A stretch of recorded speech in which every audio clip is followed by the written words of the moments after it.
अवसर पर अपने सोनीपत विधानसभा के सभी हमारे साथियों को, सभी जनता जनार्दन को मैं अपनी ओर से हार्दिक बधाई देना चाहता हूं कि किस प्रकार से माननीय मनोहर लाल जी की रहनुमाई में हरियाणा का जो विकास हो रहा है, तो ऐसे माननीय मुख्यमंत्री जी की ओर से, अपनी ओर से मैं हरियाणा वासियों को और समस्त सोनीपत विधानसभा के सभी जनता जनार्दन को दोबारा से बधाई देता हूँ।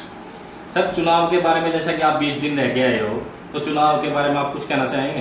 देखिए, चुनाव में मैं वहाँ चुनाव प्रबंधन का प्रदेश का संयोजक हूँ और प्रदेश संयोजक होने के नाते से मैं पूरा 20 दिन वहाँ पर 8 तारीख से लेकर के और चुनाव के दिन तक मैं वहीं था और चुनाव को कई रूपों में हमने वहाँ देखा। सबसे पहले तो जब हम गए वहाँ पर तो हमें लोगों ने काफ़ी डराया कि जी आप तो तीसरे स्थान पर रहने वाले हो, आपका तो कुछ वजूद नहीं है, कभी आज तक आपका एमएलए नहीं बना, आपकी कोई पार्टी यहाँ नहीं खड़ी है। पर मैं आपके माध्यम से सब हरियाणा वासियों को बताना चाहता हूँ कि जैसे जैसे चुनाव शुरू हुआ और अंत आते आते आज हम जीत की स्थिति में हैं। मेरे पास बूथ मैनेजमेंट का काम था। जब शुरू में हम गए तो लोग कहते थे जी ये तो बूथ वाले हैं ही नहीं जी, यहाँ पर कोई कार्यकर्ता ही नहीं है आपका। और मैं आपको बताना चाहता हूँ 211 बूथ हैं ऐलनाबाद विधानसभा में। 211 के 11 बूथों पर हमारे कार्यकर्ता उस दिन वोटिंग के दिन मौजूद थे और जबकि वहाँ पर एक अफवाह ये चलाई गई जी इनके 100 बूथ इंचार्ज तो रात को भाग ही जाएंगे। पर मैं आपके माध्यम से एक बार फिर बताना चाहता हूँ कि 211 के 11 बूथों पर हमारे कार्यकर्ता अंत तक डटे रहे और जिसके परिणाम स्वरूप हमें लगता है कि हम ये चुनाव जीतेंगे। सर, किसानों को लेकर बहुत सी अफवाहें उड़ाई जा रही थी कि रास्ते नहीं खुलेंगे, लेकिन अब रास्ते भी खुल गए हैं। अब एक नई अफवाह है कि इसमें भी एक राजनीति चल रही है। देखिए, मैं आपको बताता हूँ, ये जो विषय है ये बड़ा गंभीर विषय है, इसको इतना हल्के से नहीं लेना चाहिए। जो किसानों की मांगे थी उस पर हमारे गृह मंत्री जी ने, हमारे जो है कृषि मंत्री जी ने, सबने 14-15 दौर की वार्ता की।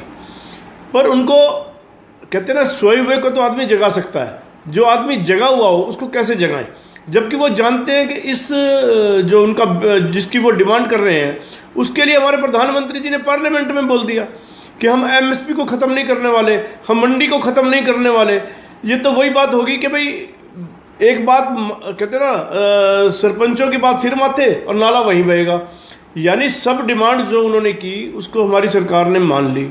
तो बिल ख़त्म करो, और बिल में जब इम्प्रूवमेंट करने के लिए हम तैयार हैं, सारी चीज़ें हमने अपने हमारे माननीय प्रधानमंत्री जी सबसे वरिष्ठ हैं, उन्होंने अपनी भाषण में कह दिया, तो मुझे नहीं लगता कि इसमें कोई कोर कसर बाकी है। और अब किसानों को समझ जाना चाहिए। और वास्तव में ये किसान है भी नहीं, जो लोग वहाँ पर इस तरह का ये कर रहे हैं सारा मामला, ये किसान नहीं है सही मायने में। सही मायने में किसान को तो फुर्सत ही नहीं है किसी बात से। और ये हम इनसे, जो भी लोग हैं, इनसे भी निवेदन ये करना चाहते हैं कि लोगों को बड़ी परेशानी हो रही है। कुंडली इंडस्ट्री एरिया में जाकर के देखो, आधी फैक्ट्रियां बंद हो गई, लोगों को आने जाने का साधन नहीं है। यानी मैं उनसे आपके माध्यम से भी निवेदन करना चाहता हूं कि रास्ते को जल्दी से जल्दी खुलवा करके और जो है लोगों का आवागमन शुरू करें, ताकि जैसे किसानों की समस्या के लिए यदि वो चिंतित है तो उनको व्यापारियों की चिंता भी करनी चाहिए।